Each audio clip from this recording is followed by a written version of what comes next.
Baxın, məncə belə Novruz adəti olmaz. Yəni kişilər qadın paltarı niyə geyinsin? Nə üçün geyinsin? Məncə onları başa salmaq lazımdır. Əgər Novruz adət-ənənələr deyə bir şey eləmək istəyiriksə, bizim tarix boyu babalarımız bəlkə də həmin vaxtlarda at oynadıblar, nə bilim şah qaldırıblar, hər hansısa bir şigeyimləri, Şiraslan paltarları, belə şeylər geyinə bilər. Özlərini Şiraslana bənzədə bilərlər. Nə bilim, yaxud kişiyə xas olan xarakterlər nümayiş elətdirərlər.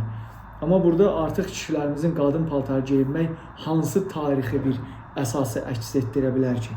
Bugün forma geyinir. Baxın, mən rəylərə baxıram. Burada məsələn yazır, elə bil gey parad keçirilir, üzr istəyirəm. Nə gəldi də, əslində pis təsir elədi. Bir yandan da qınamıram. Nəyə görə?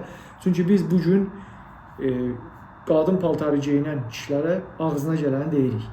Bəlkə də orada qadın paltarı geyinən oğlan birini normal bir vaxtda danışdırsan ki, bu kişinin qadın paltarı geyinməyini nə cür baxsın? İnan nələr deyər. Baxın, bu ildə bir dəfə geyinmək olarsa, onda gündə geyinənə niyə pis baxırsınız ki? Niyə onlara bir şey deyirsiniz ki?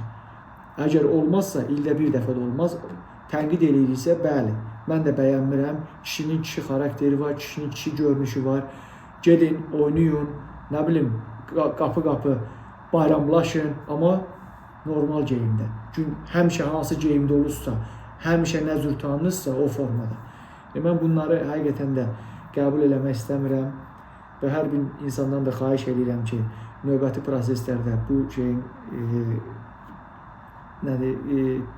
qarşısını alsınlar, yəni özlərində artıq bunu kənara qoysunlar.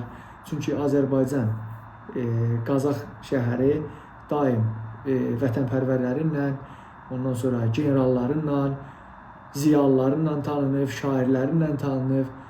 Ona görə təzədən bir də Qazaxa bu cür təqdim eləmək məncə yanlış olardı.